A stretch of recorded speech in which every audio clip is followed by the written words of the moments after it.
Hello, and welcome to part 7 of the Thomistic Metaphysics series. My name is Walker. Welcome to Tradition and Truth, and if this is the first video you are watching in this series, please start from the very beginning. It will give you a much better framework. Speaking of frameworks, today I'm laying out the framework of the 4 Thomistic Metaphysics principles. Let's dive in. Up until this point, we've really kind of dived into act and potency, substances and accidents, and so forth. Pure actuality, potentiality, and many more.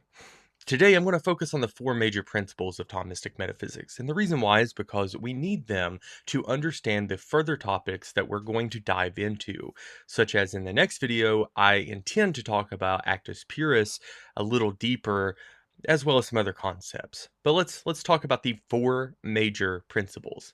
I'm going to lay them out here. First is act and potency. Act and potency explains change. Second, we're going to have substance and accidents. Substance and accidents explains identities and properties. Then we're going to have form and matter. And I'm running out of space over here. Form and matter really just explains what things are made out of. And then I'm going to wipe all these away. Now we're going to have fourth being essence and existence. Essence and existence explains why things exist, why things are. The reality of this video is to show you that things are not just random. There is a structure to everything. So we can ask ourselves, how do all of these things fit together? And as I said, there is a structure to reality. So if we ask ourselves, is there a structure to reality? St. Thomas Aquinas and Aristotle would both say yes. Reality is not random, it is intelligible. And it's known through these number of principles known as the 4 core principles of Thomistic metaphysics. I'm just going to ask you to bear with me a little bit. As you've already seen the previous videos, these topics, some of them are things we've already discussed. So as I dive into the first core principle of act and potency, understand we've already covered this, but we need to talk about it in concept to the 4 principles as we lay the framework.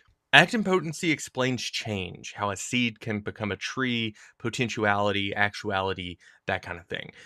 We're not going to dive into what that is because we already have. So let's go to the second core principle, substance and accidents. We've already talked about this as well. Substance and accidents are what things are.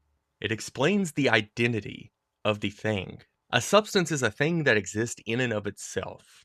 It could be a person, a tree, or a dog. It can also be things like color, size, and temperature. Then you get into accidentals, and these are things that can change without changing the structure of the substance. So that's color, temperature, things like that. For example, I could get more freckles or I could lose my freckles. I can get sunburnt, but I'm still me. I am still the being of Walker. We've already talked about this in depth as well, so let's move on. The third core principle is form and matter. This explains what things are made of, and we've already talked about this as well. Matter is the underlying potential. It is the potentiality of the being. Then you have form, which is what the thing is made of. The being is made of. So a marble is made of stone. My desk is made of wood. A human being is not just a body, it is a soul. It is informed by a soul, a rational soul. Form just gives the structure a substance and identity. The fourth principle we haven't dived into super deep yet, and this is where we're going to start off.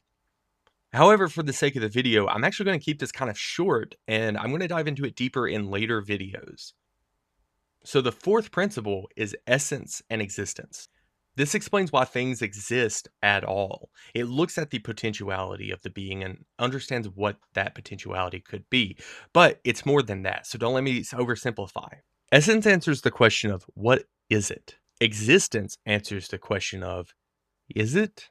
And we can look at things like mental beings versus physical beings or real beings. And we can look at unicorns, for example. They have an essence. We know what they are, but they don't exist. That's a mental being. But a tree, however, has essence and existence because it is real. We know what it is. We can think about it, but it also has a real property to it that we can go into the woods and touch and feel. In every single thing we encounter, essence and existence are 2 separate, distinct identities or things. things do not have to exist. Things receive existence. And that is the key point of this whole video. I want you to remember that one sentence. Things receive existence. And that's it.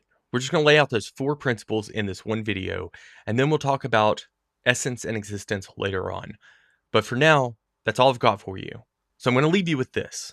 So rather than seeing metaphysics as something that is abstract or even disconnected, we can see it as this thing that helps us, it's a structured thing that helps us understand reality itself. And in the next video, we're going to talk about actus purus, the identity that a being is existence itself. It has pure actuality with no potentiality. Let's talk about that. Until then, thanks for watching. My name is Walker. This has been Tradition and Truth. Please stay tuned for the next video in the Thomistic Metaphysics series. Please consider leaving a like and a comment, and subscribe if you would like to see more. God bless.